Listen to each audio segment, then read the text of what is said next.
Hey, welcome to The Explainer. Today, we're going to tackle something we've all struggled with, studying. If you have ever felt like you're putting in hours and hours of work without really seeing the results, then you are definitely in the right place. We are about to break down the 5 biggest mistakes that might be holding you back, and more importantly, how to fix them. So, does this look familiar? You spend hours surrounded by books, you're highlighting, you're reading, and then the test comes, and it feels like none of it actually stuck. It's so frustrating, right? But the good news is, there's a way out of that cycle. You are not alone in this, and we're about to figure out exactly why it happens. Okay, so here's our game plan. First, we're going to uncover the study trap, this thing a lot of us fall into without even knowing it. Then, we'll get into planning and pacing, how to focus and engage, and even why rest is so important. And you're going to want to stick around, because that last step ties everything together into a much, much smarter strategy. This first section really gets to the core of the problem. We get caught in this trap of thinking that more effort, more hours, automatically equals better results.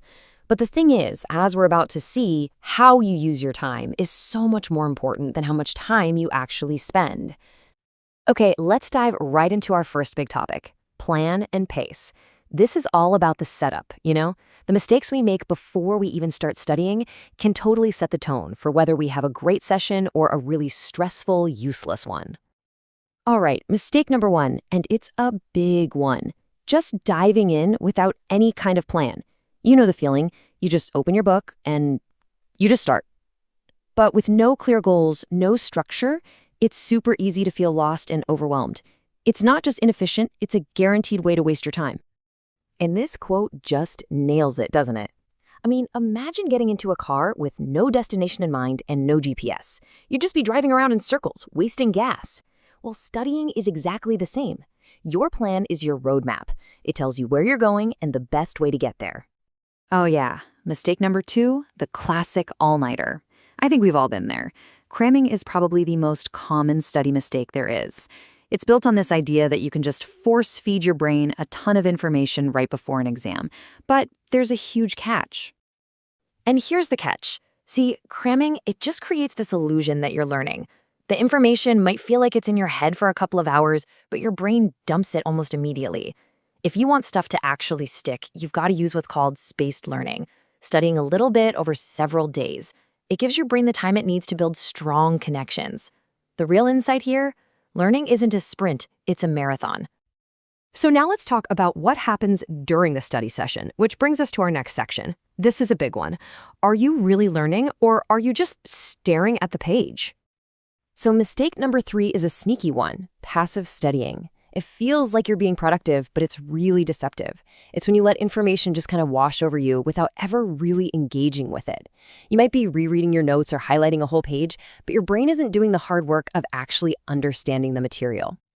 Take a look at this list. Does any of this sound a little too familiar? If you find yourself just rereading the same chapter over and over, or your textbook page is more yellow than white from all the highlighting, you're probably stuck in a passive loop. The key is to switch from just reviewing information to actively trying to recall it. That's the effort that tells your brain, hey, this is important, remember this. And that leads us right to mistake number 4, which probably sounds obvious, but it is the downfall of so many study sessions. Distractions. Your phone, social media. Every time it buzzes and you look away, you just completely shatter your focus. It's basically impossible to do the kind of deep thinking that real learning requires when you're constantly being interrupted. And look, this chart just lays it all out. Research shows that studying with all those interruptions can literally make the same amount of work take twice as long. Every single time you switch your attention away and then back again, your brain has to pay a little price to get refocused. And all those little penalties, they really add up. That hour of focused work suddenly becomes 2 hours of frustrating, inefficient work. So putting your phone away, that's not just a good idea. It's a serious time-saving strategy. Okay, and that brings us to our final mistake. And honestly, this might be the most important one of all. It's based on this flawed idea that more is always better, and that rest is for the weak. So let's talk about mistake number 5, totally ignoring rest and sleep. So many of us think we're being productive by sacrificing sleep to study more, but it is completely counterproductive. When you're exhausted, your brain just can't work properly. It can't form new memories, it can't solve problems, it can't do any of the things you need it to do. So the trick is to totally reframe how we think about rest. It's not wasted time, it's a critical part of the process. When you're asleep, your brain is actually working hard. It's organizing everything you learned, sorting it, and filing it away into long-term memory. It's like trying to save a file on a computer you've already shut down. It just won't work. Skipping sleep is basically the same thing. And this chart here, it shows the perfect cycle. You see, real learning isn't just one long, hard slog. It's a rhythm. You need that focused, steady time, but you also need short breaks to recharge your batteries, and you need that quality sleep at the end to lock it all in. Each part of this cycle is absolutely essential. All right, so we've walked through all the big traps. Now let's bring it all home and put together a simple, powerful action plan. This is your path to studying smarter, not harder. So here it is. This is your roadmap.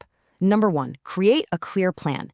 2, space out your learning. 3, make sure you're studying actively, not passively. 4, get rid of those distractions. And number 5, prioritize your rest and sleep. These 5 steps right here are the blueprint. And honestly, this is what it's all about. When you start avoiding these common pitfalls, it's not just about getting better grades. It's about getting your time back, getting your sanity back. Studying stops being this stressful, awful chore and becomes a much more efficient and maybe even enjoyable process. I really love this quote because every little change you make right now, it's like a gift you're giving to your future self. It's an investment in a less stressed, more successful you. So I'm going to leave you with this one question. You don't have to try and fix everything all at once. That's overwhelming. Just look back at those 5 solutions we talked about and pick one, just one. What's the single change you can commit to making in your very next study session?